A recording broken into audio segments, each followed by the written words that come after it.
ಶ್ರೀ ವರಮಹಾಲಕ್ಷ್ಮಿ ವ್ರತ ಕಥಾಸಾರವು. ಪೂರ್ವಕಾಲದಲ್ಲಿ ಸತ್ಯಲೋಕದಲ್ಲಿ ವಾಸ ಮಾಡುತ್ತಲಿದ್ದ ಸನಕಾದಿ ಮಹರ್ಷಿಗಳು ಸೂತ ಪುರಾಣಿಕರನ್ನು ಕುರಿತು ಲೋಕದಲ್ಲಿ ಅತ್ಯುತ್ತಮವಾದ ವ್ರತವನ್ನು ನಮಗೆ ತಿಳಿಸಬೇಕೆಂದು ಕೇಳಿಕೊಂಡರು. ಆಗ ಸೂತ ಪುರಾಣಿಕರು ಹೇಳುತ್ತಾರೆ, ಸನಕಾದಿಗಳೇ ಕೇಳಿ, ಲೋಕದಲ್ಲಿ ಮನುಷ್ಯರಿಗೆ ಸಕಲ ಸಂಪತ್ತನ್ನು ಪುತ್ರ ಪೌತ್ರಾದಿಗಳನ್ನು ಉಂಟು ಮಾಡತಕ್ಕ ಉತ್ತಮೋತ್ತಮವಾದ ಒಂದು ವ್ರತವುಂಟು. ಅದನ್ನು ಈಗ ನಿಮಗೆ ಹೇಳುತ್ತೇನೆ. ಶಿವನು ವಾಸ ಮಾಡತಕ್ಕ ಕೈಲಾಸ ಶಿಖರವು ಬಹಳ ಮನೋಹರವಾಗಿಯೂ ಪ್ರಮತಾದಿ ಗಣಗಳಿಗೆ ಆವಾಸ ಸ್ಥಾನವಾಗಿಯೂ ಇದೆ.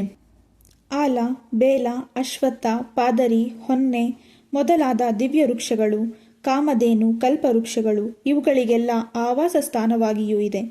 ಬ್ರಹ್ಮೇಂದ್ರಾದಿ ಮರದ್ಗುಣಗಳು, ಬ್ರಹ್ಮ ಋಷಿಗಳೇ ಮೊದಲಾದವರು ಅನೇಕ ರಾಜ ಋಷಿಗಳು ವಾಸಿಸುತ್ತಲಿದ್ದಾರೆ.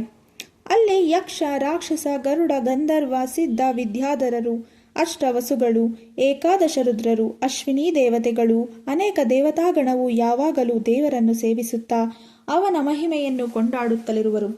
ಆ ಕೈಲಾಸವು ನವರತ್ನಮಯವಾದ ಶಿಖರದಿಂದ ಕೂಡಿದಂಥದ್ದು. ಆ ಕೈಲಾಸದಲ್ಲಿ ಪಾರ್ವತಿ ಮನೋಹರನಾದ ಪರಮೇಶ್ವರ ಸ್ವಾಮಿಯು ಲೀಲಾಜಾಲದಿಂದ ಇರುವಾಗ ಒಂದಾನೊಂದು ದಿನ ತನ್ನ ಸತೀಮಣಿಯಾದ ಪಾರ್ವತಿಯನ್ನು ಕುರಿತು ಹೇಳತೊಡಗಿದನು.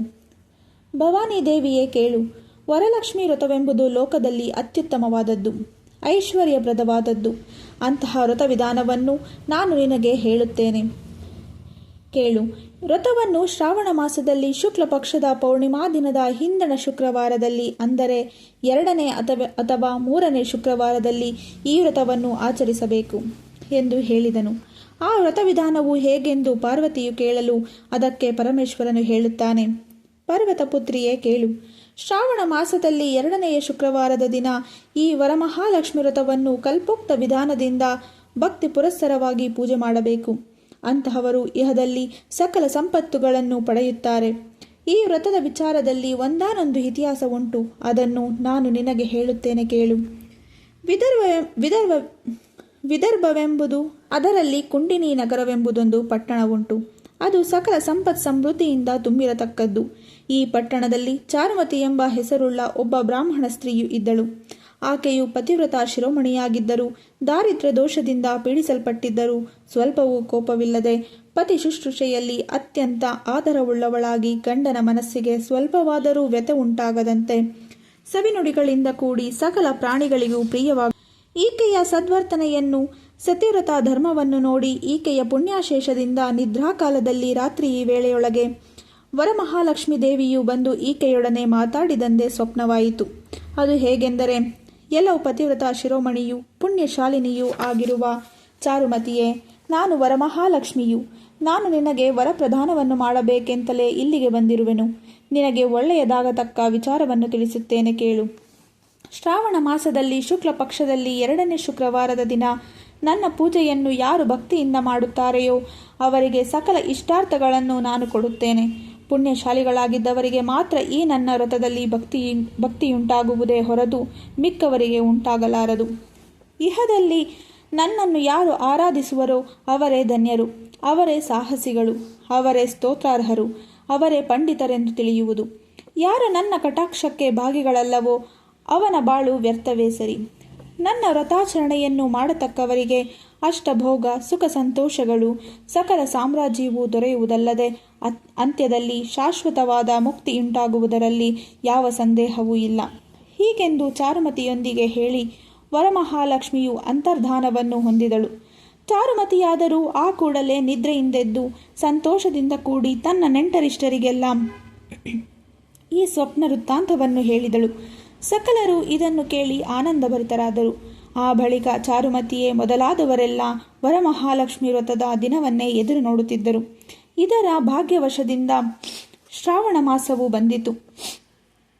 ಆ ತಿಂಗಳಿನ 2ನೇ ಶುಕ್ರವಾರದ ದಿನ ಕಲ್ಪೋಕ್ತ ವಿಧಿಗಳಿಂದ ಸರ್ವರು ಈ ವ್ರತವನ್ನು ಭಕ್ತಿಪೂರ್ವಕವಾಗಿ ನೆರವೇರಿಸಿದರು.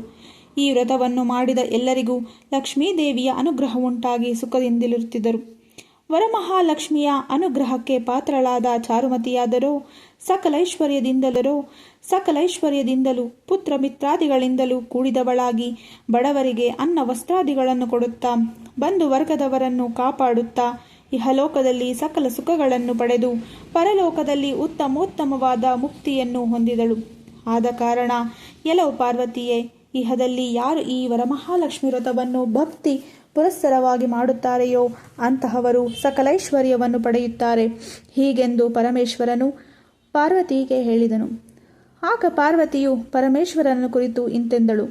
ಪರಶಿವನೇ, ನಾನು ಈ ವ್ರತ ವಿಧಾನವನ್ನು ತಿಳಿಯಲು ಕಾತರಳಾಗಿರುವೆನು. ಇದರ ವಿಧಿಯನ್ನು ದಯಮಾಡಿ ನನಗೆ ತಿಳಿಸಬೇಕೆಂದು ಕೇಳಿದಳು. ಆಗ ಶಿವನು ಇಂತೆಂದನು. ಪಾರ್ವತಿಯೇ ಕೇಳು. ಈ ವರಮಹಾಲಕ್ಷ್ಮಿ ವ್ರತವನ್ನು ಸ್ತ್ರೀಯರಾಗಲಿ ಅಥವಾ ಪುರುಷರಾಗಲಿ ಮಾಡಬಹುದು. ಮಧ್ಯಾಹ್ನದಲ್ಲಿ ಅಭ್ಯಂಜನವನ್ನು ಮಾಡಿಕೊಂಡು ಶುದ್ಧ ವಸ್ತ್ರಗಳನ್ನುಟ್ಟು ನಿತ್ಯ ಕರ್ಮಗಳನ್ನೆಲ್ಲ ತೀರಿಸಿಕೊಂಡು ಮನೆಯಲ್ಲಿ ಮನೋಹರವಾದ ಪ್ರದೇಶದಲ್ಲಿ ಶುದ್ಧಿ ಮಾಡಿ ರಂಗವಲ್ಲಿಯಿಂದ ಅಲಂಕರಿಸಿ ಅಲ್ಲಿ ದಿವ್ಯತರವಾದ ಮಂಟಪವೊಂದನ್ನು ನಿರ್ಮಿಸಿ ಅದರಲ್ಲಿ ಪಂಚವರ್ಣದಿಂದ ಕೂಡಿದ ಅಷ್ಟದಳ ಪದ್ಮವನ್ನು ಬರೆದು ಅದರಲ್ಲಿ ತಾಮ್ರ ಪಲ್ಲವಗಳಿಂದ ಕೂಡಿದ ಕಲಶವನ್ನಿಟ್ಟು ವರಮಹಾಲಕ್ಷ್ಮೀ ದೇವಿಯ ಪ್ರಾಣ ಪ್ರತಿಷ್ಠೆಯನ್ನು ಮಾಡಿ ವಿಧಿವಿಧಾನದಿಂದ ಆರಾಧಿಸತಕ್ಕದ್ದು. ಪದ್ಮಾಸನೆ ಎಂಬ ಮಂತ್ರಪೂರ್ವಕವಾಗಿ ದೇವಿಯನ್ನು ಸರ್ವೋಪಚಾರದಿಂದ ಸಂತಸಗೊಳಿಸಬೇಕು. ಫಲ ದಕ್ಷಿಣೆ ಉಪಾಯನಾದಿಗಳನ್ನು ಯೋಗ್ಯನಾದ ಬ್ರಾಹ್ಮಣರಿಗೆ ದಾನ ಮಾಡತಕ್ಕದ್ದು. ಸುವಾಸಿನಿಯರನ್ನು ಮಂಗಳ ದ್ರವ್ಯಗಳಿಂದ ಪೂಜಿಸತಕ್ಕದ್ದು. ಬ್ರಾಹ್ಮಣ ದಂಪತಿಯವರಿಗೆ ಭೋಜನವನ್ನು ಮಾಡಿಸಿ ಭೂರಿ ದಕ್ಷಿಣೆಗಳನ್ನು ಕೊಡಬೇಕು. ಆ ನಂತರ ಕಥೆಯನ್ನು ಭಕ್ತಿಯಿಂದ ಕೇಳಬೇಕು. ಈ ರೀತಿಯಾಗಿ ವ್ರತವನ್ನು ಮಾಡಬೇಕೆಂದು ಈಶ್ವರನು ಪಾರ್ವತೀ ದೇವಿಯೊಂದಿಗೆ ಹೇಳಿದನೆಂಬುದಾಗಿ ಸೂತ ಪುರಾಣಿಕರು ಸನಕಾದಿ ಮಹರ್ಷಿಗಳಿಗೆ ಹೇಳಿದರು. ಈ ವ್ರತಕಥೆಯನ್ನು ಯಾರು ಭಕ್ತಿಯಿಂದ ಕೇಳುತ್ತಾರೆಯೋ ಅಂತಹವರು ಸಕಲೈಶ್ವರ್ಯವನ್ನು ಪಡೆಯುತ್ತಾರೆ.